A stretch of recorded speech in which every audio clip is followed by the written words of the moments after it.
오전 10시 햇살이 따스하게 내리쬐는 가을날이었습니다.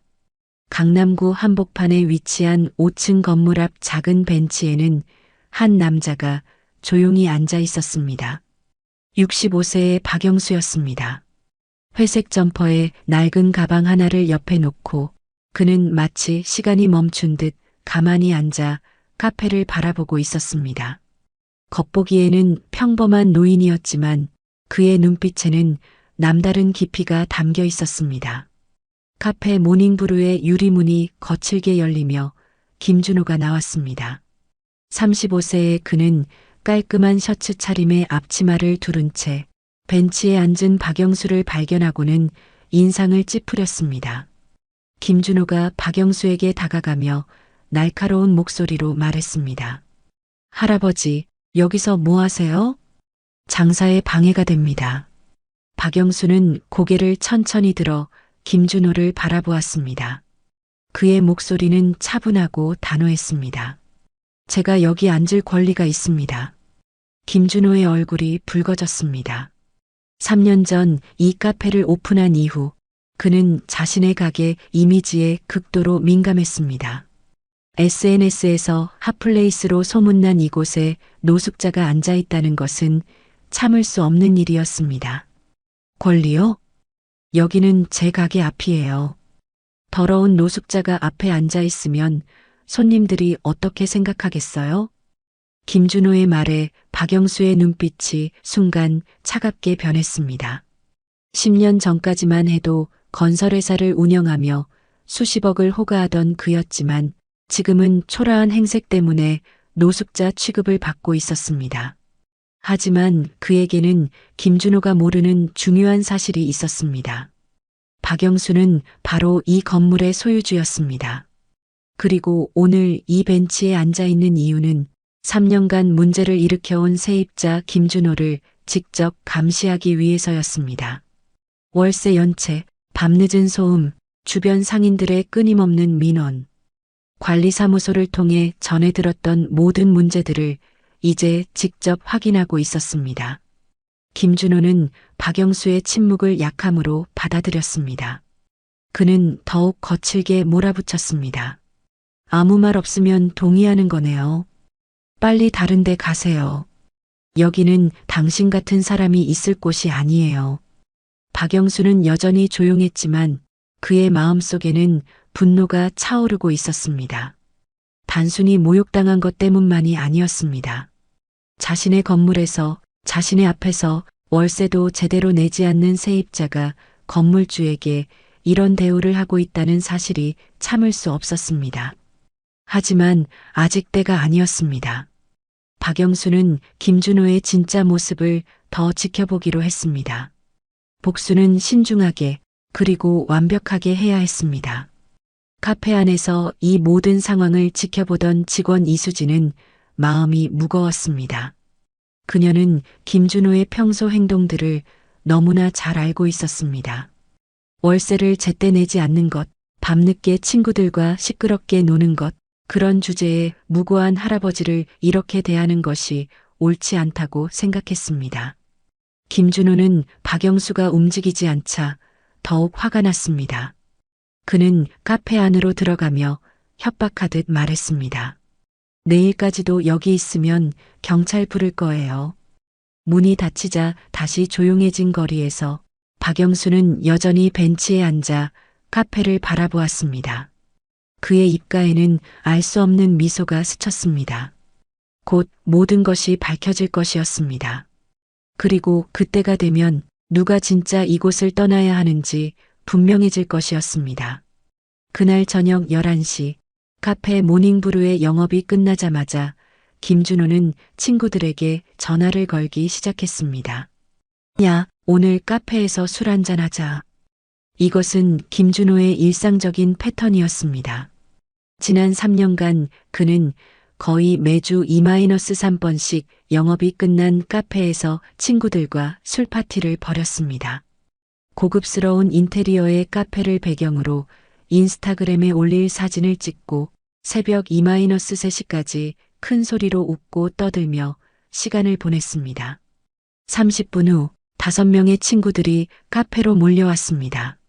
그들은 테이블에 소주와 맥주를 펼쳐놓고 본격적인 술자리를 시작했습니다. 김준호는 자랑스럽게 자신의 카페를 소개했습니다. 어때? 내가 3년 전에 여기 오픈했을 때만 해도 아무도 몰랐는데 이제는 웨이팅까지 생겼어. 친구들의 부러워하는 시선을 받으며 김준호는 더욱 신이 났습니다. 하지만 그들의 목소리는 점점 커져갔고 웃음소리와 유리컵 부딪히는 소리가 조용한 밤거리에 울려 퍼졌습니다. 때로는 노래방 기계까지 설치해서 새벽까지 노래를 부르기도 했습니다. 바로 위층 원룸에 살고 있는 대학생 민지는 잠을 이루지 못하고 있었습니다. 내일 아침 중요한 시험이 있어서 일찍 자려고 했는데 아래층에서 들려오는 소음 때문에 집중할 수 없었습니다. 이런 일이 벌써 몇 달째 반복되고 있었지만 혼자 사는 여학생이 항의하기에는 부담스러웠습니다. 지난주에는 결국 참다 못해 관리사무소에 전화를 걸어 항의했지만 김준호는 오히려 화를 내며 민지에게 직접 찾아와 협박했습니다. 옆 건물에서 치킨집을 운영하는 박 사장도 마찬가지였습니다. 그는 새벽 4시에 일어나 장 보러 가야 하는데 카페에서 들려오는 소음 때문에 잠들 수가 없었습니다.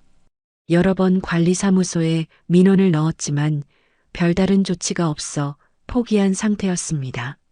심지어 지난달에는 김준호의 친구들이 치킨집 앞에 쓰레기를 버리고 가는 일까지 벌어졌습니다. 건물 맞은편에서 꽃집을 운영하는 김 사장 부부도 피해자였습니다.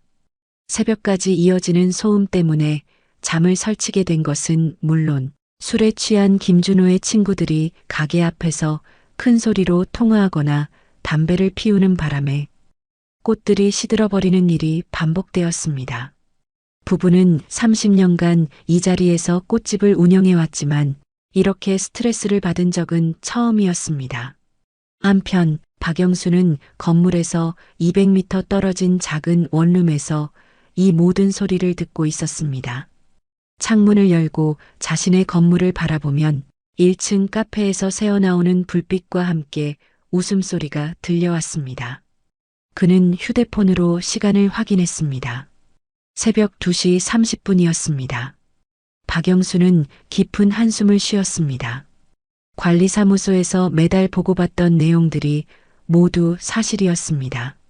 김준호의 월세 연체는 이미 6차례나 되었고 소음 민원은 지금까지 47건이 접수되어 있었습니다. 10년 전 박영수는 중견 건설회사의 대표였습니다. 직원 200명을 거느리고 연 매출 300억을 올리는 회사였습니다. 대형 건설사들과 어깨를 나란히 하며 아파트 단지를 건설하던 시절이었습니다. 하지만 믿었던 사업 파트너가 회사 자금 50억 원을 유용하면서 모든 것이 무너져 내렸습니다. 회사는 부도가 났고 아내는 이혼을 요구했으며 자녀들은 아버지를 외면했습니다. 한때 강남의 200평 펜트하우스에서 살던 그였지만 하루아침에 모든 것을 잃고 말았습니다. 채권자들의 독촉은 밤낮 없이 이어졌고 언론에서는 연일 그의 몰락을 다뤘습니다. 그 절망적인 상황에서도 박영수가 끝까지 지켜낸 것이 하나 있었습니다. 바로 이 5층 건물이었습니다. 회사가 망하기 직전에 개인 명의로 옮겨놓았던 이 건물만큼은 채권자들의 손에서 벗어날 수 있었습니다. 지난 10년간 이 건물의 임대료가 그의 유일한 수입원이었습니다. 월 600만 원의 임대료로 근근히 생활을 유지하고 있었습니다. 처음에는 문제가 없었습니다. 1층에는 작은 편의점이 있었고 2층부터 5층까지는 소규모 사무실들이 입주해 있었습니다. 모든 세입자들이 월세를 제때 내고 조용히 영업했습니다. 박영수는 직접 나서지 않고 관리사무소를 통해 모든 일을 처리했습니다. 과거의 영광을 아는 사람들을 마주치기 싫었고 초라해진 자신의 모습을 드러내고 싶지 않았습니다. 그런데 3년 전 김준호가 들어오면서 모든 것이 달라졌습니다. 편의점이 나간 자리에 카페를 오픈한 김준호는 처음부터 문제를 일으켰습니다. 첫 달부터 월세가 일주일 늦었고 두 번째 달에는 2주, 급기야 작년에는 6개월 동안 월세를 내지 않은 적도 있었습니다. 그때마다 관리사무소에서는 독촉 연락을 했지만 김준호는 항상 같은 대답이었습니다. 곧 내겠습니다. 조금만 기다려주세요. 가게가 잘 안 돼서 그래요. 하지만 실제로는 SNS에 매일 새로운 메뉴와 인테리어 사진을 올리며 번창하는 모습을 자랑하고 있었습니다. 심지어 새로운 장비를 들여놓거나 인테리어를 바꾸는 데는 수천만 원을 쓰면서 정작 월세는 제때 내지 않는 몰상식한 행동을 반복했습니다. 더 큰 문제는 소음이었습니다. 카페 영업이 끝난 후에 벌이는 술 파티는 거의 매주 반복되었고 주변 상인들과 주민들의 민원이 빗발쳤습니다. 관리사무소 박민철 대표는 매주 김준호에게 경고 연락을 했지만 김준호는 계속 똑같은 변명만 늘어놓았습니다. 박영수는 처음에는 참았습니다. 세입자와 직접 마주치고 싶지 않았고 관리사무소를 통해 해결되기를 바랐습니다. 하지만 시간이 갈수록 김준호의 행동은 더욱 심해졌습니다. 관리사무소에서 오는 원래 보고서에는 매번 김준호 관련 민원이 가득했습니다. 결정적인 순간은 지난주였습니다. 새벽 3시까지 이어진 술파티 때문에 위층 세입자가 급기야 이사를 나가겠다고 통보해 왔습니다. 15년간 월세를 한 번도 늦지 않고 조용히 지내던 좋은 세입자를 잃을 위기에 처한 것입니다. 박영수에게는 치명적인 타격이었습니다. 이 건물 임대료가 그의 생명줄이었기 때문입니다. 그제서야 박영수는 직접 나서기로 결심했습니다. 더 이상 관리사무소를 통한 간접적인 조치로는 해결될 수 없다고 판단했습니다. 김준호가 어떤 사람인지, 평소에 어떻게 행동하는지 직접 눈으로 확인해 보기로 했습니다. 며칠 전부터 박영수는 낡은 옷을 입고 카페 앞 벤치에 앉아 김준호를 관찰하기 시작했습니다.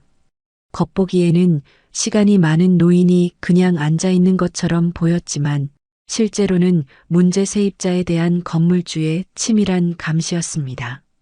그는 김준호의 하루 일과를 꼼꼼히 기록했습니다. 몇 시에 출근하는지, 손님들에게 어떻게 대하는지, 돈 계산을 할 때 어떤 표정을 짓는지, 그리고 오늘 김준호의 진짜 모습을 확인할 수 있었습니다. 돈도 제대로 내지 않으면서 건물주를 노숙자라고 모욕하는 몰상식한 인간이었습니다.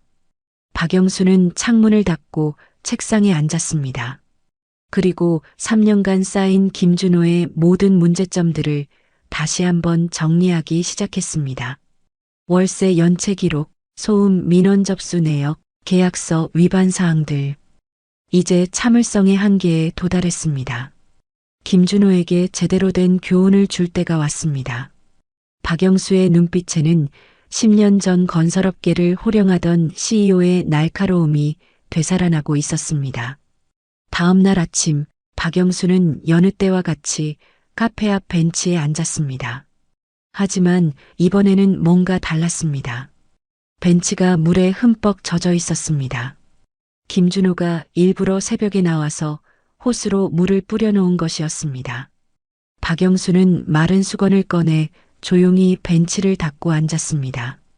그의 표정에는 변화가 없었지만 마음속으로는 김준호의 치졸한 행동을 하나하나 기록하고 있었습니다. 오전 10시 김준호가 카페 문을 열고 나와 박영수를 확인했습니다. 여전히 앉아있는 박영수를 보며 혀를 찼습니다. 이 정도로는 포기하지 않는다는 걸 깨달은 김준호는 더욱 악질적인 방법을 동원하기 시작했습니다. 점심시간이 되자 김준호는 카페 앞에 큰 휴지통을 끌고 나왔습니다. 그리고 박영수가 앉은 벤치 바로 앞에 휴지통을 갖다 놓았습니다. 이제 박영수는 휴지통 냄새를 맡으며 앉아 있어야 했습니다. 하지만 박영수는 꿈쩍하지 않았습니다. 오히려 더욱 당당하게 앉아서 김준호의 행동을 지켜보았습니다. 김준호가 휴지통 안에 음식물 쓰레기까지 버리며 악취가 나게 만들어도 박영수는 인내심을 보였습니다. 오후 2시 김준호의 행동은 절정에 달했습니다. 그는 카페 정원용 스프링클러를 박영수 쪽으로 돌려놓고 물을 틀었습니다. 차가운 물줄기가 박영수의 옷을 적시기 시작했습니다. 이 순간을 목격한 주변 상인들의 반응은 김준호의 예상과 달랐습니다. 치킨집 박 사장이 가장 먼저 나서서 김준호를 향해 항의했습니다. 그 할아버지가 무엇을 잘못했느냐며 김준호의 행동을 비난했습니다. 꽃집 김 사장 부부도 고개를 내저으며 너무 심하다는 반응을 보였습니다. 사람이 그러면 안 된다는 따가운 시선을 김준호에게 보냈습니다. 하지만 김준호는 오히려 화를 내며 반박했습니다. 자신의 가게 앞에서 자신이 무엇을 하든 상관없다고 주장했습니다. 노숙자 때문에 손님들이 불쾌해한다며 억지스러운 변명을 늘어놓았습니다. 주변 상인들은 김준호의 말을 믿지 않았습니다. 왜냐하면 그들은 지난 3년간 김준호의 진짜 모습을 너무나 잘 알고 있었기 때문입니다. 매주 반복되는 새벽 술 파티, 주변을 전혀 배려하지 않는 이기적인 행동들, 월세도 제때 내지 않으면서 허세만 부리는 모습까지. 편의점 사장 최 씨는 분개하며 김준호를 비판했습니다. 김준호가 밤마다 시끄럽게 굴면서 이제는 사람까지 괴롭힌다고 지적했습니다. 누가 더 민폐인지 모르겠다는 신랄한 평가를 내렸습니다. 이 말에 다른 상인들도 고개를 끄덕였습니다. 모두가 김준호의 평소 행동에 대해 불만을 가지고 있었지만 이제까지는 참고 지내왔던 것입니다. 하지만 오늘 박영수를 괴롭히는 모습을 보며 더 이상 참을 수 없다고 생각했습니다. 문구점을 운영하는 이사장은 지나가던 행인들에게까지 상황을 설명했습니다. 그 할아버지는 며칠 전부터 조용히 앉아 계시는데 아무 잘못도 하지 않으셨다고 말했습니다. 오히려 카페 사장이 밤마다 시끄럽게 해서 주변 상인들이 피해를 받고 있다고 증언했습니다. 점점 더 많은 사람들이 김준호의 행동을 비판하기 시작했습니다. 지나가던 시민들도 스프링클러로 물을 뿌리는 김준호의 모습을 보며 혀를 찼습니다. 어떤 젊은 여성은 휴대폰으로 이 장면을 촬영하기까지 했습니다. 김준호는 점점 초조해졌습니다. 자신의 의도와는 정반대로 상황이 흘러가고 있었습니다. 오히려 자신이 악역이 되어가고 있었습니다. 평소 SNS를 통해 쌓아온 이미지가 하루아침에 무너질 수도 있는 상황이었습니다. 하지만 이미 시작한 일을 멈출 수는 없었습니다. 김준호는 더욱 과격하게 나갔습니다. 그는 박영수의 낡은 가방을 발로 차며 경찰에 신고하겠다고 협박했습니다. 불법 점거라고 주장하며 목소리를 높였습니다. 이때 카페 직원 이수진이 더 이상 참을 수 없어 나섰습니다. 사장의 행동이 너무 심하다며 할아버지가 무엇을 잘못했느냐고 반박했습니다. 김준호는 직원이 자신을 반박하자 더욱 화가 났습니다. 이수진에게 일이나 하라며 이런 일에 끼어들지 말라고 윽박질렀습니다. 이수진은 김준호의 평소 행동들을 너무나 잘 알고 있었습니다. 월세를 제때 내지 않아서 관리사무소에서 연락이 올 때마다 변명하는 모습, 새벽까지 친구들과 시끄럽게 놀면서도 전혀 미안해하지 않는 모습, 주변 상인들의 민원에 대해서도 무시하는 모습까지. 그런 주제에 무고한 할아버지를 이렇게 괴롭히는 것이 도저히 이해되지 않았습니다. 박영수는 이 모든 상황을 조용히 지켜보고 있었습니다. 차가운 물에 젖은 옷을 입고도 꿋꿋하게 앉아있는 그의 모습에서 주변 사람들은 묘한 위험을 느꼈습니다. 평범한 노인이라고 생각했는데 뭔가 남다른 품격과 인내심을 가진 사람이라는 생각이 들었습니다. 오후 4시 김준호는 마지막 수단을 동원했습니다.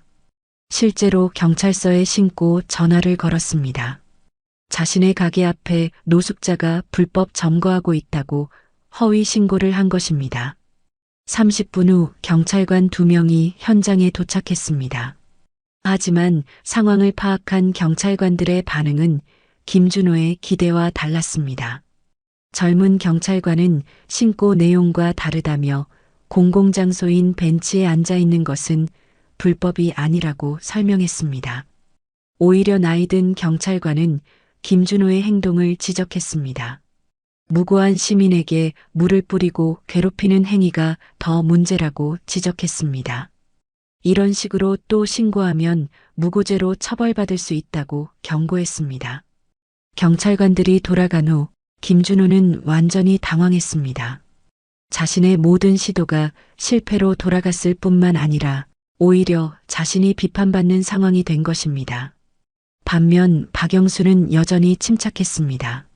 젖은 옷을 가볍게 털고 다시 벤치에 앉았습니다. 그의 눈빛에는 변함없는 확신이 담겨 있었습니다. 주변 상인들과 시민들은 이제 완전히 박영수 편이 되었습니다. 그들은 김준호의 평소 행동을 알고 있었기 때문에 오늘의 일이 결코 우연이 아니라는 것을 깨달았습니다. 김준호는 카페 안으로 들어가며 분노했습니다. 하지만 그는 아직 몰랐습니다. 자신이 괴롭히고 있는 그 노인이 바로 자신의 건물주라는 사실을, 그리고 자신의 모든 행동이 기록되고 있다는 사실을 말입니다. 박영수는 휴대폰을 꺼내 오늘 있었던 일들을 차근차근 메모했습니다. 스프링클러 물 뿌리기, 휴지통으로 괴롭히기, 가방발로 차기, 무고한 경찰 신고까지 모든 것이 완벽한 증거가 되고 있었습니다. 이제 정말로 김준호에게 교훈을 줄 때가 다가오고 있었습니다. 그날 저녁 7시 박영수는 여전히 카페 앞 벤치에 앉아 있었습니다. 김준호의 영업이 끝나기를 기다리고 있었습니다. 마침내 카페 불이 꺼지고 김준호가 문을 잠그는 것을 확인한 후 박영수는 조용히 자리에서 일어났습니다. 다음 날 오전 10시 박영수는 관리사무소에 전화를 걸었습니다. 박민철 대표와 긴급 면담이 필요하다고 요청했습니다. 30분 후 박민철은 서류 가방을 들고 박영수의 원룸을 찾아왔습니다. 박민철은 45세의 성실한 부동산 관리 전문가였습니다. 박영수가 건설회사를 운영하던 시절부터 그를 보좌해온 충실한 부하였습니다. 회사가 망한 후에도 박영수의 마지막 자산인 이 건물을 10년간 성심성의껏 관리해 왔습니다. 박민철은 박영수 앞에 앉아 두꺼운 파일을 펼쳤습니다. 그 안에는 지난 3년간 김준호와 관련된 모든 기록이 정리되어 있었습니다. 월세 연체 내역, 소음 민원 접수 기록, 주변 상인들의 항해 전화 목록, 심지어 김준호가 관리사무소에 했던 변명들까지 모든 것이 빠짐없이 기록되어 있었습니다. 사장님, 이번 달도 또 월세가 5일 늦었습니다. 박민철이 침통한 목소리로 보고했습니다. 그리고 어젯밤에도 소음 민원이 3건 더 들어왔습니다. 위층 세입자분은 정말로 이사를 나가겠다고 최종 통보를 하셨고요. 박영수는 파일을 차근차근 살펴보았습니다. 3년간의 기록을 보니 김준호의 문제점들이 한눈에 들어왔습니다. 2022년 3월 입주 이후 총 6차례의 월세 연체, 47건의 소음 민원, 주변 상인들의 항해 전화 23통, 그리고 어제까지 박영수 자신이 직접 당한 인격 모독까지. 박영수는 박민철을 바라보며 단호하게 말했습니다. 이제 직접 조치를 취하겠습니다. 더 이상 참을 수 없습니다. 박민철의 얼굴에 안도의 표정이 스쳤습니다. 그도 3년간 김준호 때문에 얼마나 고생했는지 모릅니다. 매달 월세 독촉을 해야 했고 주변 상인들과 주민들의 민원을 처리해야 했으며 김준호의 번번한 변명과 약속 위반을 견뎌야 했습니다. 하지만 박영수가 직접 나서지 않기를 원했기 때문에 관리사무소 선에서 해결하려고 노력했던 것입니다. 이제야 건물주가 직접 움직이겠다고 하니 모든 문제를 근본적으로 해결할 수 있을 것 같았습니다. 두 사람이 대화를 나누고 있을 때 카페에서는 김준호가 평상시보다 일찍 나와서 건물 주변을 둘러보고 있었습니다. 어제 박영수를 괴롭혔지만 전혀 효과가 없었던 것에 대해 새로운 방법을 생각하고 있었습니다. 그때 김준호는 건물 입구에서 나오는 정장 차림의 중년 남성을 발견했습니다. 박민철이었습니다. 그가 손에 든 서류 가방과 관리사무소 로고가 새겨진 명함 케이스를 보며 김준호는 호기심을 느꼈습니다. 김준호는 슬쩍 박민철에게 다가가 인사를 건넸습니다. 안녕하세요. 1층 카페 사장입니다. 관리사무소에서 나오신 건가요? 박민철은 김준호를 보자 표정이 굳어졌습니다. 3년간 온갖 말썽을 부린 문제 세입자였기 때문입니다. 그는 건성으로 인사를 받고 지나가려 했습니다. 하지만 김준호는 포기하지 않았습니다. 혹시 위층에 사시는 분과 상담하신 건가요? 아니면 새로운 세입자 관련 업무인가요? 박민철은 더 이상 대답하지 않고 걸음을 빨리 했습니다. 김준호는 그의 뒷모습을 바라보며 이상한 느낌을 받았습니다. 평소라면 관리사무소에서 연락이 와야 하는데 직접 현장에 나와서 누군가와 만났다는 것이 의외였습니다. 김준호는 문득 어제 그 노인과 박민철의 연관성을 떠올렸습니다. 그 할아버지가 며칠째 건물 앞에 앉아 있는 것과 오늘 관리사무소 대표가 직접 나온 것 사이에 어떤 관계가 있는 것은 아닐까 하는 의심이 들었습니다. 하지만 김준호는 곧 그 생각을 떨쳐버렸습니다. 노숙자 할아버지와 관리사무소가 무슨 관계가 있겠느냐는 생각 때문이었습니다. 단순한 우연의 일치라고 결론지었습니다. 한편 박영수는 박민철과의 면담을 마치고 본격적인 계획을 세우기 시작했습니다. 그는 책상 앞에 앉아 김준호에 대한 모든 자료를 다시 한번 정리했습니다. 먼저 김준호의 계약 조건들을 세밀하게 검토했습니다. 임대차 계약서에는 월세 연체 시 가상금 조항, 소음으로 인한 민원 발생 시 계약 해지 조항, 건물 내 질서 유지 의무 등이 명시되어 있었습니다. 김준호는 이 모든 조항을 위반하고 있었습니다. 박영수는 3년간의 위반 사항들을 정확한 날짜와 함께 정리했습니다. 2022년 3월 입주 후 첫 달부터 시작된 월세 연체, 4월부터 시작된 소음 민원, 관리사무소의 경고에도 불구하고 계속된 문제 행동들. 특히 주목할 점은 김준호의 변명 패턴이었습니다. 월세 연체 때마다 카페 매출이 좋지 않다고 핑계를 댔지만 실제로는 SNS에 새로운 장비와 인테리어 사진을 올리며 자랑하고 있었습니다. 소음 민원에 대해서는 항상 죄송하다고 말했지만 며칠 후면 똑같은 행동을 반복했습니다. 박영수는 이제 김준호에게 진짜 교훈을 줄 계획을 세웠습니다. 하지만 감정적으로 접근하지 않기로 했습니다. 모든 것을 법적 근거와 계약 조건에 따라 정당하게 처리할 것이었습니다. 첫 번째 단계는 밀린 월세에 대한 정확한 정산이었습니다. 계약서에 명시된 연체료까지 포함해서 김준호가 실제로 얼마나 많은 돈을 밀리고 있는지 계산했습니다. 3년간 6차례 연체한 금액과 연체료를 합치면 상당한 액수였습니다. 두 번째 단계는 소음 민원에 대한 공식적인 경고였습니다. 지금까지는 관리사무소를 통한 구두 경고였지만 이제는 내용 증명을 통한 정식 경고장을 발송할 계획이었습니다. 재발 시 계약 해지한다는 내용을 명시하여 김준호에게 마지막 기회를 주는 것이었습니다. 세 번째 단계는 주변 상인들과 주민들의 증언을 정리하는 것이었습니다. 치킨집 박 사장, 꽃집 김 사장 부부, 위층 세입자, 편의점 사장 등 모든 피해자들의 증언을 문서화할 계획이었습니다. 필요하다면 법정에서도 사용할 수 있는 수준으로 정리할 것이었습니다. 박영수는 이 모든 계획을 차근차근 정리하면서 내심 만족스러웠습니다. 10년 전 건설회사를 운영할 때의 치밀함과 추진력이 되살아나는 것을 느꼈습니다.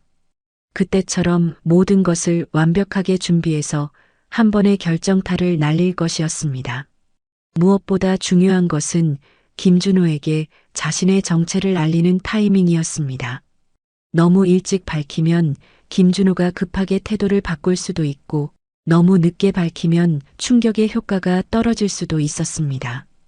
박영수는 가장 적절한 순간까지 기다리기로 했습니다. 그는 창밖으로 자신의 건물을 바라보았습니다. 10년 전 모든 것을 잃었을 때 마지막으로 지켜낸 소중한 자산이었습니다. 이 건물만큼은 아무도 함부로 할 수 없다는 확신이 들었습니다. 김준호는 아직 자신이 어떤 상대와 싸우고 있는지 전혀 모르고 있었습니다. 평범한 노숙자라고 생각하며 괴롭혔던 그 사람이 실제로는 자신의 운명을 좌우할 수 있는 건물주라는 사실을 말입니다. 박영수는 내일부터 본격적인 복수를 시작하기로 결심했습니다. 모든 준비가 끝났습니다. 다음 날 오전 9시 박영수는 박민철에게 첫 번째 지시사항을 전달했습니다. 이제 정식으로 김준호에게 밀린 월세를 정산하라는 명령이었습니다. 단순한 독촉이 아니라 계약서에 명시된 연체료까지 포함한 완전한 정산이었습니다. 박민철은 즉시 계산기를 두드리기 시작했습니다. 김준호의 3년간 연체 기록을 바탕으로 정확한 금액을 산출했습니다. 월세 150만 원에 6차례 연체, 각각의 연체 일수와 계약서상 연체료율 2%를 적용하면 상당한 금액이었습니다. 가장 심각했던 작년 6개월 연체건만 해도 원금 900만 원에 연체료가 540만 원이나 되었습니다. 다른 연체건들까지 모두 합치면 총 연체료가 800만 원을 넘어섰습니다. 원금과 연체료를 합쳐 김준호가 실제로 내야 할 금액은 2,300만 원에 달했습니다. 박민철은 이 숫자를 보며 다시 한번 확인했습니다. 계산에 실수가 있어서는 안 되었기 때문입니다. 하지만 아무리 계산해도 결과는 같았습니다. 김준호가 3년간 얼마나 무책임하게 행동했는지를 보여주는 명확한 증거였습니다. 오전 10시 박민철은 관리사무소 공식 레터헤드가 인쇄된 정식 공문을 작성하기 시작했습니다. 지금까지의 온정적인 독촉과는 완전히 다른 차가운 사무적인 톤으로 작성했습니다. 더 이상 개인적인 사정이나 변명을 들어줄 여지가 없다는 것을 분명히 했습니다. 공문에는 김준호의 모든 연체 내역이 날짜와 함께 정확히 기록되었습니다. 2022년 4월 첫 번째 연체부터 시작해서 5월에 2주 연체, 8월에 3주 연체, 11월에 1개월 연체, 2023년 6월부터 12월까지의 6개월 장기 연체, 그리고 올해 10월의 최근 연체까지 각 연체마다 정확한 일수와 그에 따른 연체료가 계산되어 있었습니다. 계산 근거로는 임대차 계약서 제12조 연체료 조항이 명시되어 있어서 김준호가 이의를 제기할 여지가 없도록 했습니다. 공문의 마지막에는 3일 이내 완납을 요구한다는 최후 통첩이 적혀 있었습니다. 분할 납부나 추가 유예는 일체 불가능하다는 내용도 포함되어 있었습니다. 오전 10시 30분 박민철이 카페 모닝브루에 도착했습니다. 김준호는 평상시처럼 여유롭게 커피를 내리고 있었습니다. 어제 관리사무소 대표를 본 것이 신경 쓰이긴 했지만 설마 자신과 관련된 중대한 일이라고는 생각하지 못했습니다. 평소 김준호는 관리사무소를 우습게 여기는 경향이 있었습니다. 월세를 늦게 내도 결국은 받아주었고 소음 민원이 들어와도 단순한 경고로 끝났기 때문입니다. 설마 이번에도 다를 것이라고는 생각하지 못했습니다. 박민철이 카페 문을 열고 들어서자 김준호는 밝게 인사했습니다. 어제 건물 앞에서 본 것이 우연의 일치라고 생각하며 가벼운 마음으로 대했습니다. 하지만 박민철의 표정은 평소와 완전히 달랐습니다. 온화하고 협조적이던 모습은 온데간데 없고 차갑고 공식적인 분위기만이 감돌았습니다. 박민철은 표정 하나 바뀌지 않고 공문 봉투를 김준호에게 건넸습니다. 중요한 문서라며 즉시 확인하고 3일 이내 연락하라고 요구했습니다. 그의 목소리에는 평소의 온화함이 전혀 없었습니다. 김준호는 봉투를 받아들고 궁금한 표정을 지었습니다. 뭔가 평상시와 다른 분위기에 불안감이 스쳤지만 아직까지는 심각한 상황이라고는 생각하지 못했습니다. 봉투를 뜯어본 김준호의 얼굴은 순간 창백해졌습니다. 공문 제목부터가 충격적이었습니다. 임대료 연체에 따른 정산 요구서라는 무시무시한 제목이 그의 시선을 사로잡았습니다. 내용을 읽어 내려가면서 김준호의 손이 떨리기 시작했습니다. 3년간의 모든 연체 내역이 날짜와 함께 정확히 기록되어 있었습니다. 자신도 까먹고 있던 오래된 연체 기록까지 모두 기록되어 있는 것을 보고 경악했습니다. 가장 충격적인 것은 마지막 총액이었습니다. 원금 1,500만 원, 연체료 800만 원, 총 2,300만 원 즉시 납부 요구. 김준호는 이 숫자를 보고 현실감을 잃었습니다. 연체료가 이렇게 많이 나올 줄은 꿈에도 생각하지 못했습니다. 지금까지 연체료에 대해서는 전혀 신경 쓰지 않았는데 계약서에 명시된 조건을 정확히 적용하면 이런 천문학적인 숫자가 나오는 것이었습니다. 김준호는 급하게 박민철을 붙잡고 항의하려 했습니다. 연체료가 이렇게 많을 리 없다며 계산 착오가 있을 것이라고 주장했습니다. 하지만 박민철은 냉정하게 대답했습니다. 모든 계산이 임대차 계약서 제12조에 명시된 연체료율에 따른 정당한 금액이라고 설명했습니다. 2%씩 적용한 것이므로 이의를 제기할 여지가 없다고 단호하게 말했습니다. 김준호는 당황하며 변명하기 시작했습니다. 그동안 사정이 어려워서 그랬다며 이런 식으로 갑자기 몰아붙이는 것은 너무하다고 항의했습니다. 분할 납부라도 할 수 있게 해달라고 애걸했습니다. 하지만 박민철의 대답은 단호했습니다. 건물주의 지시가 계약서대로 처리하라는 것이며 더 이상 특별한 배려는 없다고 통보했습니다. 김준호는 급하게 다른 방법을 찾아보려 했습니다. 건물주와 직접 만나서 상의하고 싶다며 자신이 직접 사정을 말하면 이해해 줄 것이라고 주장했습니다. 박민철은 고개를 저으며 거절했습니다. 건물주가 현재 매우 화가 나 있는 상태라고 전했습니다. 김준호의 그동안 행동에 대해 상당한 불만을 가지고 있다고 설명했습니다. 김준호가 무슨 행동이냐고 되물었을 때 박민철은 또 다른 봉투를 꺼냈습니다. 두 번째 폭탄이었습니다. 이번에는 소음 민원에 관한 공식 경고장이었습니다. 제목만 봐도 김준호의 간담이 서늘해졌습니다. 소음으로 인한 임대차 계약 위반 경고 및 최종 통보라는 무서운 제목이었습니다. 경고장에는 지난 3년간의 모든 소음 민원이 상세히 기록되어 있었습니다. 총 47건의 민원, 각 민원의 접수 일시와 구체적인 내용, 관리사무소의 경고에도 불구하고 계속된 재발 사실, 그리고 피해를 본 상인들과 주민들의 이름까지 모두 기록되어 있었습니다. 김준호는 자신이 이렇게 많은 민원을 일으켰는지 처음 알게 되었습니다. 47건이라는 숫자가 주는 충격은 상당했습니다. 일주일에 한 번꼴로 민원이 들어왔다는 계산이었습니다. 더욱 충격적인 것은 민원 내용들이었습니다. 새벽 2시까지 이어지는 술파티, 노래방 기계를 이용한 노래방 소음, 친구들과의 큰 소리 대화, 음악 소리를 크게 틀고 춤추는 소리, 심지어 취객들이 건물 앞에서 고성방가를 부르는 것까지 각각의 민원마다 피해자의 이름과 연락처가 기록되어 있어서 김준호는 자신이 얼마나 많은 사람들에게 피해를 주었는지 실감할 수 있었습니다. 경고장의 마지막 문단은 김준호에게 치명적이었습니다.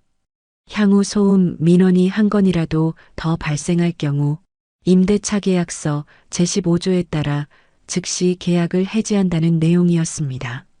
아무런 유예기간도 추가 경고도 없이 즉시 퇴거 조치한다는 것이었습니다.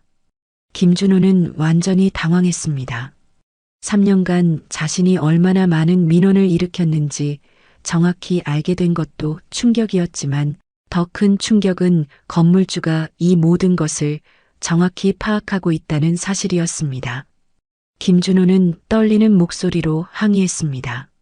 그동안 한 번도 이렇게 강하게 나온 적이 없었는데 너무 심하다고 주장했습니다. 박민철은 김준호의 항의를 차갑게 일축했습니다. 3년간 47번의 경고가 부족했냐고 반문했습니다. 이제 건물주의 인내심이 한계에 달했다고 설명했습니다. 김준호는 마지막으로 애원하는 목소리로 건물주와의 직접 만남을 요청했습니다. 무릎 꿇고 사과하겠다며 간청했습니다.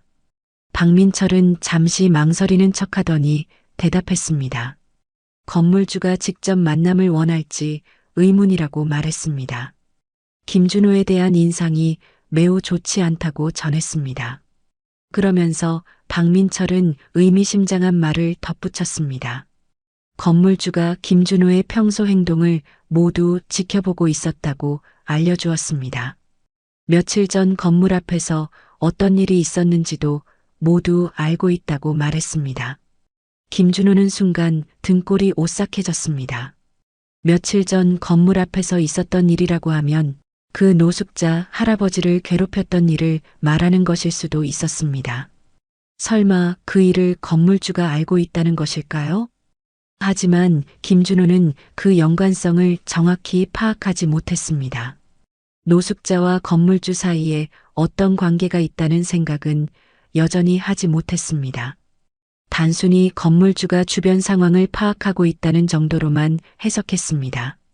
박민철이 카페를 나간 후 김준호는 2개의 공문을 들고 완전히 멘붕에 빠졌습니다. 2,300만 원이라는 거액을 당장 마련할 방법도 없고 소음 민원 한 것만 더 들어와도 쫓겨난다는 최후 통첩까지 받았습니다. 평소 자신만만했던 김준호의 자신감은 완전히 무너져 내렸습니다. 3년간 자신이 얼마나 무책임하게 행동했는지 처음으로 깨닫게 되었습니다. 오후 1시 소식을 들은 주변 상인들의 반응은 김준호의 예상과 완전히 달랐습니다. 치킨집 박 사장이 가장 먼저 반응했습니다. 이제야 제대로 된 조치가 나온다며 만족스러워했습니다. 꽃집 김 사장 부부도 고개를 끄덕였습니다. 진작에 이렇게 해야 했다며 건물주의 결정을 지지했습니다. 자신들이 얼마나 고생했는지 모른다고 하소연했습니다. 편의점 사장 최 씨는 아예 박수까지 쳤습니다. 건물주가 드디어 정신을 차렸다며 환영했습니다. 3년 동안 참았던 것이 신기할 정도라고 평가했습니다. 문구점 이사장도 시원하다는 반응을 보였습니다. 월세도 제때 안 내고 밤마다 시끄럽게 굴었으니 이제야 제값을 치르는 것이라고 말했습니다. 심지어 위층 세입자도 관리사무소에 연락해서 고마움을 표했습니다. 이제야 조용히 잠들 수 있을 것 같다며 안도감을 나타냈습니다. 건물 주변의 모든 사람들이 김준호에 대한 조치를 환영하는 분위기였습니다. 그동안 얼마나 많은 사람들이 김준호 때문에 고통받고 있었는지 알 수 있었습니다. 반면 카페 직원 이수진은 복잡한 심정이었습니다. 김준호의 평소 행동이 잘못되었다는 것은 알고 있었지만 이렇게 갑자기 큰 금액을 요구받는 것을 보니 안타까운 마음도 들었습니다. 하지만 다른 상인들과 주민들의 반응을 보니 그동안 김준호가 얼마나 많은 사람들에게 피해를 주었는지 새삼 깨달았습니다. 어쩌면 이런 조치가 필요했던 것일지도 모른다는 생각이 들었습니다. 오후 3시부터 김준호의 패닉 상태가 시작되었습니다.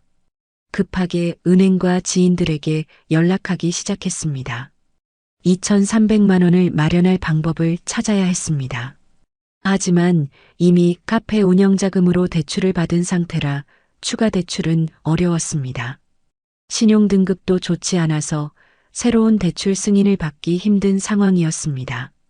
지인들에게 돈을 빌려달라고 부탁했지만 워낙 큰 금액이라 선뜻 도와주겠다는 사람이 없었습니다. 오히려 김준호의 평소 행동을 아는 지인들은 자업자득이라는 반응을 보였습니다. 부모님께 연락해봤지만 그 정도 금액을 마련해줄 여력이 없었습니다. 형제들도 각자 생활하기 바쁜 상황이라 도움을 받기 어려웠습니다. 저녁 6시 김준호는 관리사무소에 전화를 걸어 마지막으로 애원했습니다. 분할 납부라도 할 수 있게 건물주에게 부탁해달라고 간청했습니다. 하지만 박민철의 대답은 여전히 차가웠습니다. 건물주의 결정은 번복되지 않는다고 통보했습니다. 3일 후까지 완납하지 못하면 추가 조치를 취할 예정이라고 경고했습니다. 김준호는 추가 조치가 무엇이냐고 물었지만 박민철은 그때 가서 알게 될 것이라고만 답했습니다. 그 말에는 더욱 큰 위기가 기다리고 있다는 암시가 담겨 있었습니다. 그날 밤 박영수는 원룸 창가에서 자신의 건물을 바라보며 만족스러운 미소를 지었습니다. 첫 번째 단계가 완벽하게 실행되었습니다. 김준호는 이제 진짜 위기감을 느끼고 있을 것입니다. 하지만 이것은 시작에 불과했습니다. 진짜 복수는 이제부터였습니다. 김준호가 자신의 정체를 알게 되었을 때 그 충격과 절망감은 지금과는 비교할 수 없을 것이었습니다. 박영수는 내일부터 시작될 두 번째 단계를 준비하기 시작했습니다. 모든 것이 계획대로 진행되고 있었습니다. 김준호의 몰락은 이제 시작일 뿐이었습니다. 3일이 지났습니다. 김준호는 2,300만 원을 마련하지 못했습니다. 은행 대출도 거절당했고 지인들도 모두 외면했으며 가족들도 도움을 줄 수 없다고 했습니다. 이 3일간 김준호의 절망적인 노력은 처참했습니다. 첫째 날에는 주거래 은행을 찾아가 무릎을 꿇고 대출을 요청했지만 이미 과도한 부채와 낮은 신용등급으로 인해 단번에 거절당했습니다. 다른 은행들도 마찬가지였습니다. 신용대출, 담보대출, 심지어 고금리 대부업체까지 알아봤지만 모두 문전박대였습니다. 둘째 날에는 친구들과 지인들에게 연락했습니다. 하지만 2,300만 원이라는 거액에 모두가 당황했습니다. 평소 김준호의 허영과 과실을 지켜본 사람들은 차가운 반응을 보였습니다. 어떤 친구는 아예 전화를 받지 않았고 어떤 친구는 자업자득이라며 면박을 주기까지 했습니다. 셋째 날에는 가족들에게 애원했습니다. 부모님께 전화를 걸어 울면서 도움을 청했지만 연금으로 생활하시는 부모님께는 그런 큰 돈이 있을 리 없었습니다.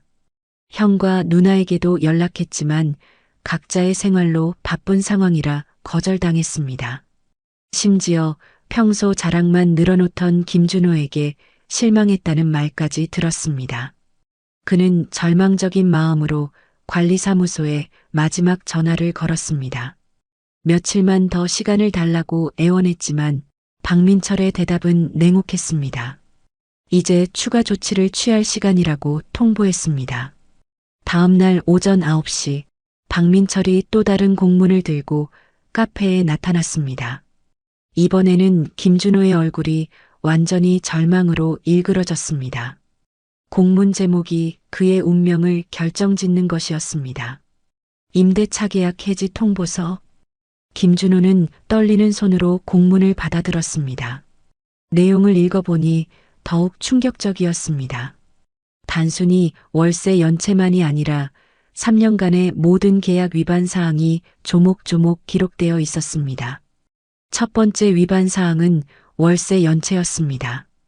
6차례에 걸친 연체와 총 800만 원의 연체료 미납. 계약서 제12조 위반으로 명시되어 있었습니다. 각 연체마다 정확한 날짜와 일수, 연체료 계산 과정까지 상세히 기록되어 있어서 김준호가 이의를 제기할 여지가 전혀 없었습니다. 두 번째는 소음으로 인한 민원이었습니다. 47건의 민원 접수와 지속적인 재발. 계약서 제15조 근린생활 질서 유지 의무 위반. 민원 내용도 구체적으로 기록되어 있었습니다. 새벽 2시까지 이어지는 술파티, 노래방 기계 사용, 고성방가, 음악 소리 등 김준호가 까먹고 있던 모든 소음 행위들이 날짜와 시간까지 정확히 기록되어 있었습니다. 세 번째는 김준호도 몰랐던 새로운 위반 사항이었습니다. 무단용도 변경이었습니다. 카페로 허가받았지만 실제로는 주류 판매와 유흥업소 운영, 거의 매주 심야 시간 술파티로 사실상 호프집을 운영한 것으로 판단된다는 내용이었습니다. 이는 상업지역 용도 위반으로 행정처분 대상이라고 명시되어 있었습니다. 네 번째는 건물 관리 규정 위반이었습니다. 공용구역에 무단으로 물건 적치, 쓰레기 무단 투기, 화재 안전 규정 미준수, 심지어 공용 화장실 관리 불량까지 상세히 기록되어 있었습니다. 김준호는 자신이 이렇게 많은 규정을 위반했는지 처음 알게 되었습니다. 다섯 번째는 다른 세입자들에게 끼친 피해였습니다. 위층 세입자의 이사 예고, 주변 상인들의 매출 감소, 건물 전체 이미지 실추로 인한 임대료 하락 등 김준호 하나 때문에 발생한 간접 피해까지 계산되어 있었습니다. 마지막으로 가장 충격적인 부분이 있었습니다. 건물주에 대한 인격 모독 행위. 며칠 전 건물 앞에서 벌어진 일까지 정확히 기록되어 있었습니다. 물 뿌리기, 휴지통으로 괴롭히기, 스프링클러 사용, 가방 발로 차기, 무고한 경찰 신고까지, 심지어 김준호가 했던 욕설과 모욕적인 언사까지 그대로 기록되어 있었습니다. 김준호는 이 마지막 부분을 보며 온몸이 얼어붙었습니다. 건물주가 그 노숙자 할아버지와 관련이 있다는 것을 처음으로 깨달았습니다. 하지만 아직도 정확한 연관성은 파악하지 못했습니다. 설마 그 할아버지가 건물주일 리는 없다고 생각했습니다. 계약 해지 통보서의 결론은 명확하고 무자비했습니다. 7일 이내 완전 퇴거. 모든 개인 물품 반출 완료. 영업 중단 및 간판 철거. 원상복구 후 열쇠 반납. 이의가 있으면 건물주와 직접 면담 후 최종 결정. 김준호는 마지막 희망을 붙잡았습니다. 건물주와의 직접 면담이었습니다. 무릎 꿇고 사과하면서 용서를 빌 생각이었습니다. 자신의 진심 어린 반성을 보여주면 어떻게든 기회를 얻을 수 있을 것이라고 믿었습니다. 김준호가 간절하게 건물주와의 면담을 요청하자 박민철은 잠시 망설이는 듯 했습니다. 그러더니 오늘 오후 3시에 건물 앞에서 만나겠다고 전했습니다. 단 이것이 마지막 기회라고 못 박았습니다. 김준호는 그 소식에 희망을 품었습니다. 직접 만나서 사정을 설명하면 어떻게든 해결될 것이라고 생각했습니다. 그는 정중한 복장을 갖춰 입고 사과문까지 준비했습니다. 머리를 깍듯하게 빗고 가장 비싼 정장을 꺼내 입었습니다. 오후 2시부터 김준호는 거울 앞에서 사과하는 연습을 했습니다. 어떤 말로 시작할지, 어떻게 진심을 전달할지 수십 번 반복했습니다. 그는 건물주의 마음을 돌릴 수 있다고 확신했습니다. 오후 2시 50분, 김준호는 건물 앞에 나와서 건물주를 기다렸습니다. 평소 자신만만했던 모습은 온데간데 없고 초라하고 절망적인 모습이었습니다. 손에는 정성스럽게 작성한 사과문을 들고 있었습니다. 그는 어떤 사람이 건물주일지 상상해 보았습니다. 아마도 50-60대의 중년 사업가일 것이라고 생각했습니다. 정장을 입고 비서를 대동한 위험 있는 모습을 그려보았습니다. 그런 분께 정중하게 사과하면 분명 용서받을 수 있을 것이라고 믿었습니다. 주변 상인들도 이 상황을 지켜보고 있었습니다. 치킨집 박 사장은 가게 앞에 나와서 팔짱을 끼고 서 있었습니다. 꽃집 김 사장 부부도 호기심 어린 눈으로 바라보고 있었습니다. 편의점 사장 최 씨는 아예 의자를 가져다 놓고 앉아서 지켜보고 있었습니다. 모두들 김준호가 어떤 결말을 맞을지 궁금해했습니다. 오후 3시 정각, 멀리서 한 사람이 걸어오는 것이 보였습니다. 깔끔한 네이비 정장을 입고 서류 가방을 든 중년 남성이었습니다. 머리는 단정하게 넘겨 빗었고 걸음걸이에는 품격이 느껴졌습니다. 가죽 구두 소리가 또각또각 울리며 위험을 더했습니다. 김준호는 그 사람이 건물주일 것이라고 확신했습니다. 급하게 인사를 준비하며 고개를 숙였습니다. 사과문을 펼쳐들고 무릎을 꿇을 준비까지 했습니다. 그런데 그 남성이 가까이 오면서 얼굴이 선명해지자 김준호의 온몸이 순간 얼어붙었습니다. 손에 들고 있던 사과문이 바닥에 떨어졌습니다. 그 사람은 바로 며칠 전까지 자신이 괴롭혔던 그 노숙자 할아버지였습니다. 하지만 지금의 모습은 완전히 달랐습니다. 고급스러운 정장 차림에 당당한 자세, 그리고 눈빛에는 위엄과 권위가 가득했습니다. 마치 다른 사람처럼 변해 있었습니다.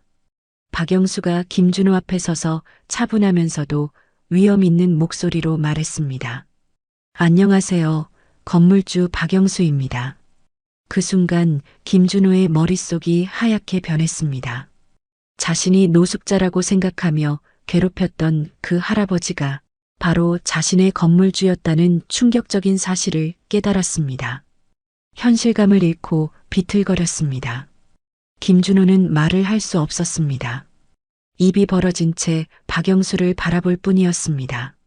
3년간 월세를 제때 내지 않으면서 며칠 전에는 물까지 뿌리며 모욕했던 그 사람이 바로 자신의 운명을 좌우하는 건물주였다는 사실이 믿어지지 않았습니다.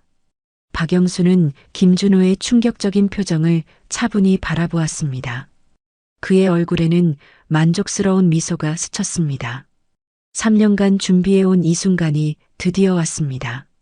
완벽한 복수의 클라이맥스였습니다. 김준호가 간신히 정신을 차리고 떨리는 목소리로 말했습니다. 설마 정말 할아버지가 건물주이신 건가요? 이건 꿈이죠? 현실일 리가 없어요. 박영수는 고개를 끄덕였습니다. 그리고 차근차근 설명하기 시작했습니다. 자신이 이 건물의 유일한 소유주라는 것, 3년간 김준호의 모든 행동을 지켜보고 기록해왔다는 것, 며칠 전 카페 앞에서의 일도 모두 직접 경험했다는 것.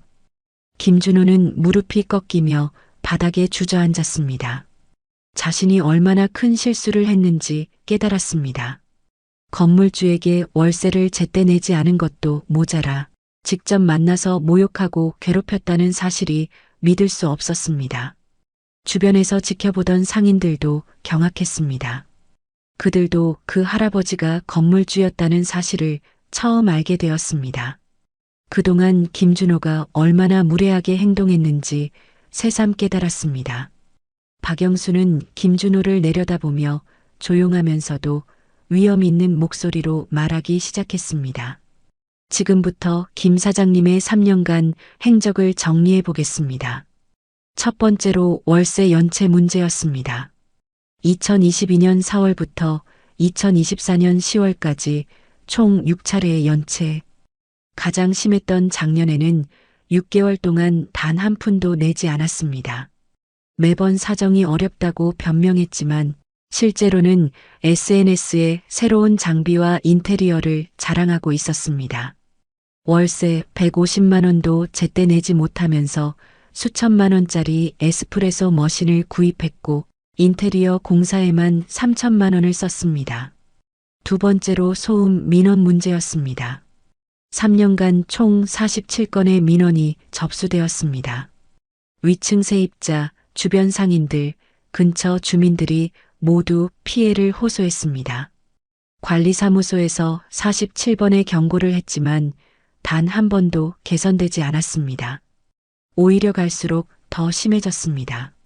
새벽 3시까지 친구들과 술파티를 벌이고 노래방 기계까지 설치해서 노래를 부르며 심지어 춤까지 추면서 아래층이 흔들릴 정도였습니다. 세 번째로 무단용도 변경 문제였습니다.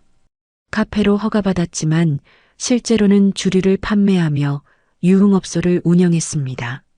거의 매주 새벽까지 술파티를 벌여 사실상 호프집이나 다름없었습니다.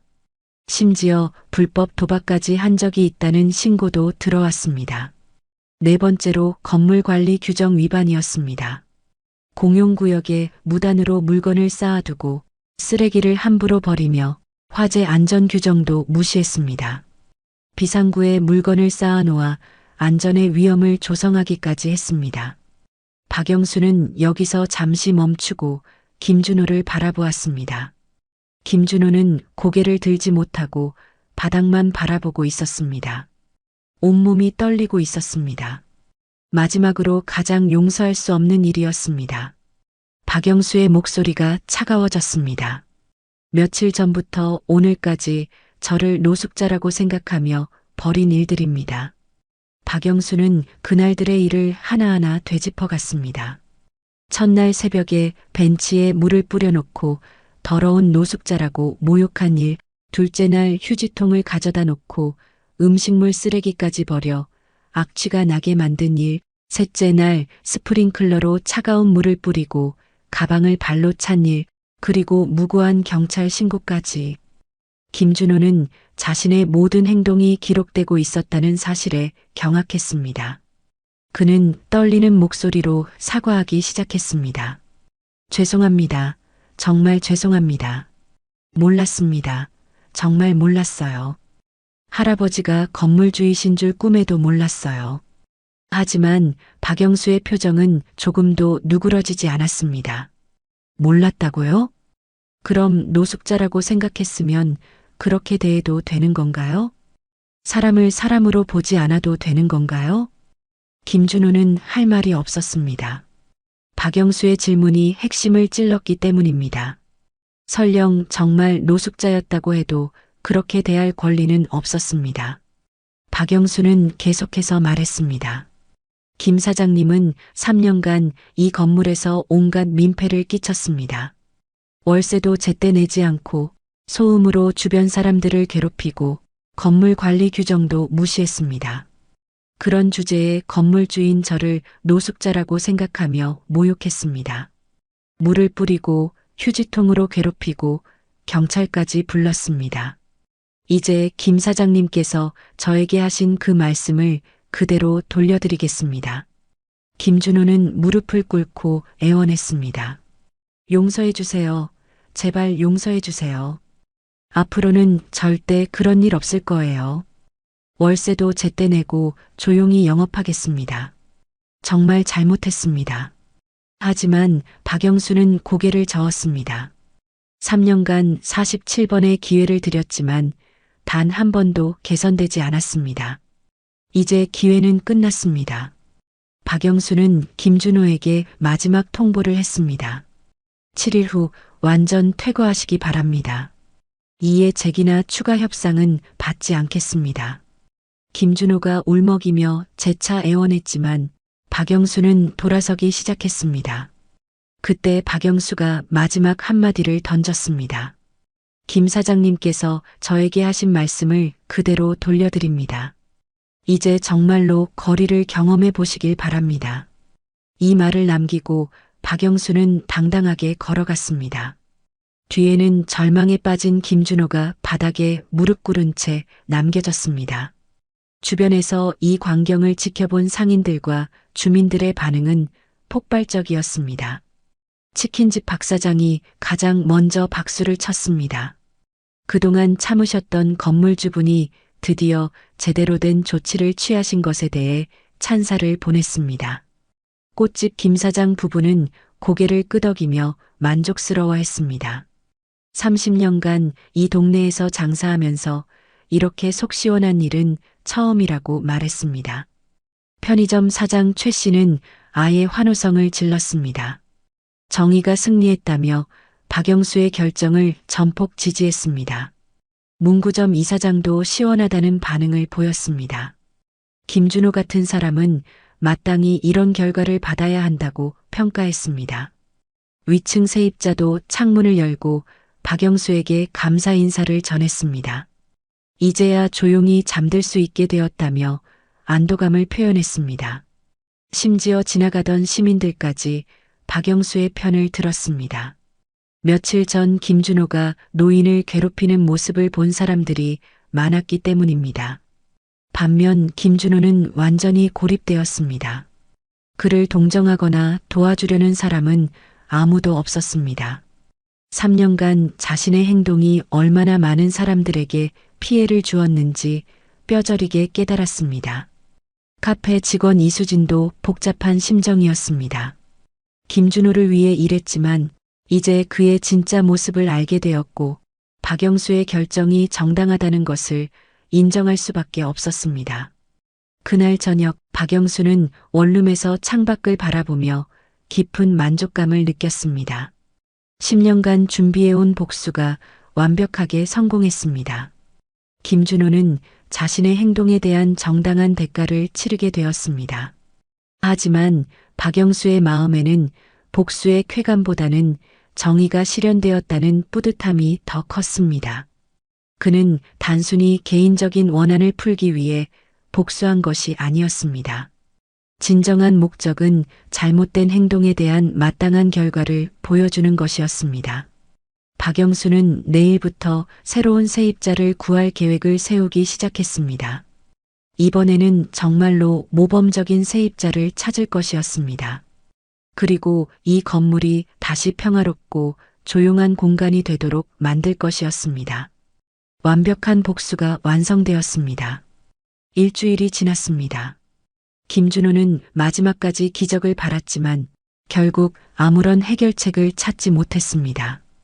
2,300만 원을 마련할 방법도 없었고 건물주 박영수의 마음을 돌릴 수도 없었습니다. 퇴거 당일 오전 김준호는 마지막으로 박영수에게 전화를 걸었습니다. 하지만 박민철 관리사무소 대표가 대신 받았습니다. 건물주의 결정은 변하지 않는다는 차가운 답변뿐이었습니다. 계약 위반과 인격 모독에 대한 대가는 반드시 치러야 한다는 것이 박영수의 확고한 입장이었습니다. 더 이상 특별한 배려나 기회는 주어지지 않을 것이라고 통보받았습니다. 오전 10시 강제집행업체 직원들이 카페 앞에 도착했습니다. 김준호의 모든 물건을 트럭에 실어 나르기 시작했습니다. 3년간 공들여 꾸며놓은 고급 인테리어와 비싼 커피 머신들이 하나씩 사라져갔습니다. 김준호는 이 광경을 무력하게 바라볼 수밖에 없었습니다.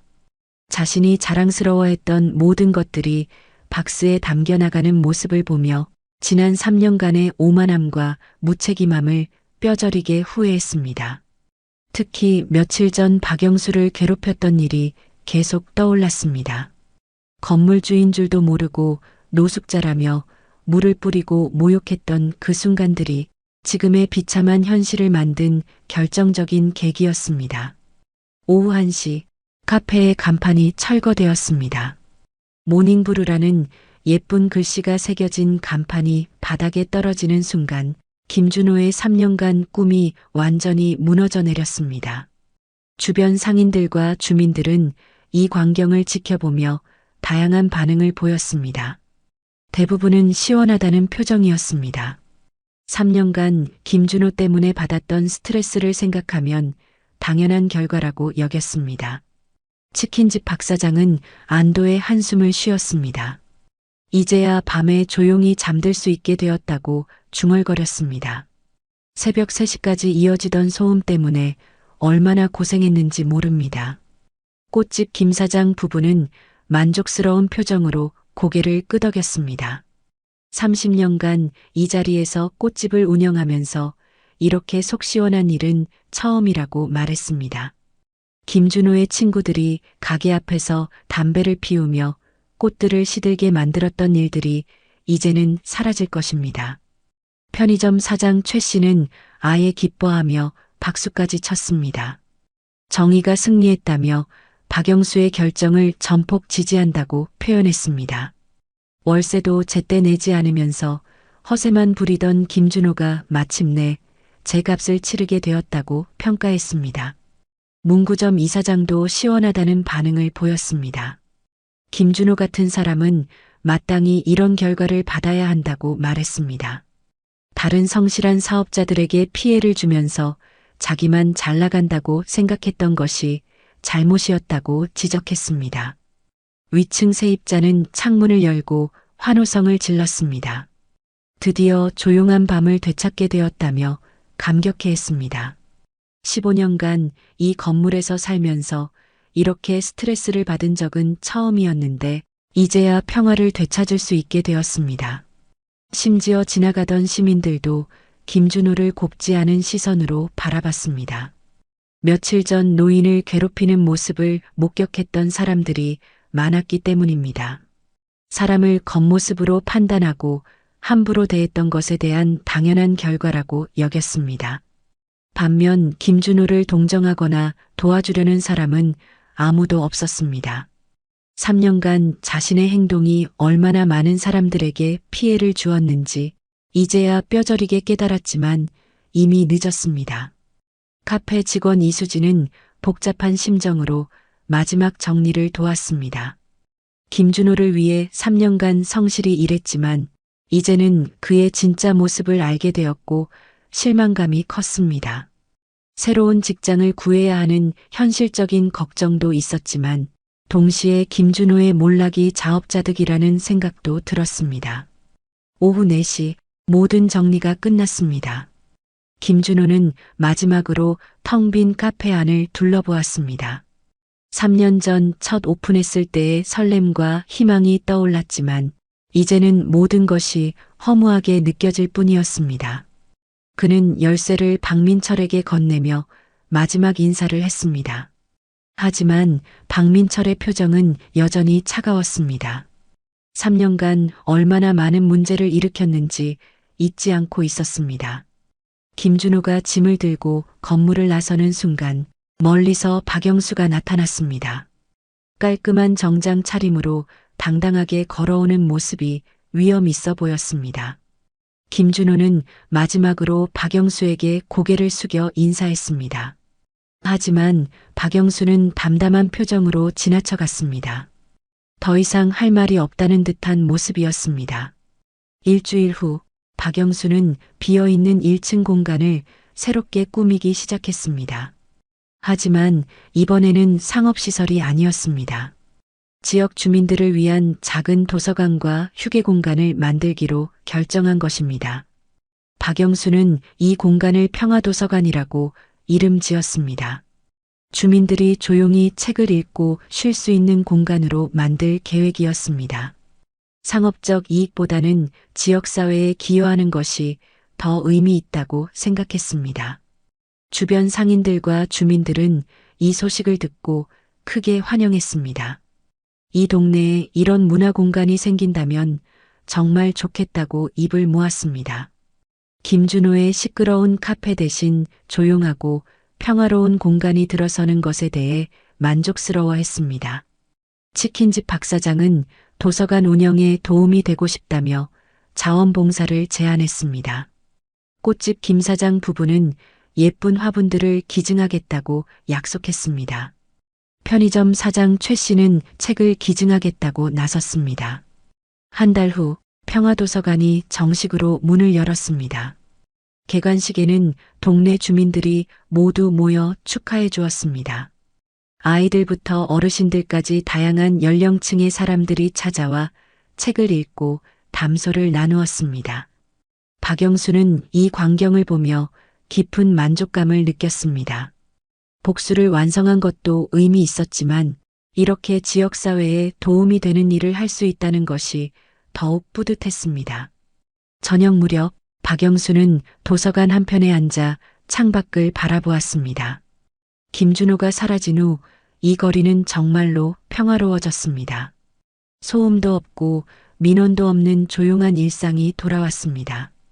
그는 문득 김준호가 어떻게 지내고 있을지 궁금했습니다. 하지만 곧 그 생각을 떨쳐버렸습니다. 자신의 행동에 대한 결과는 본인이 책임져야 하는 것이었습니다. 박영수는 이번 일을 통해 중요한 교훈을 얻었습니다. 진정한 승리는 힘으로 상대를 굴복시키는 것이 아니라 인내와 정의로 올바름을 증명하는 것이라는 깨달음이었습니다. 또한 사람을 외모나 현재 상황으로 판단해서는 안 된다는 것도 명확히 보여주었습니다. 김준호가 그를 노숙자라고 무시하며 괴롭혔던 것이 결국 자신의 몰락을 불러온 결정적인 계기가 되었습니다. 그날 밤 박영수는 원룸에서 일기를 썼습니다. 10년간의 힘든 시간과 3년간의 참을성, 그리고 마침내 완성된 정의로운 복수에 대한 기록이었습니다. 그는 일기의 마지막에 이렇게 적었습니다. 진정한 인간의 가치는 가진 것이나 지위에 있는 것이 아니라 다른 사람을 어떻게 대하느냐에 있다. 김준호는 이것을 깨닫지 못해 모든 것을 잃었고 나는 이것을 지켜내어 진짜 승리를 얻었다. 박영수의 완벽한 복수가 끝났습니다. 그리고 새로운 평화로운 일상이 시작되었습니다.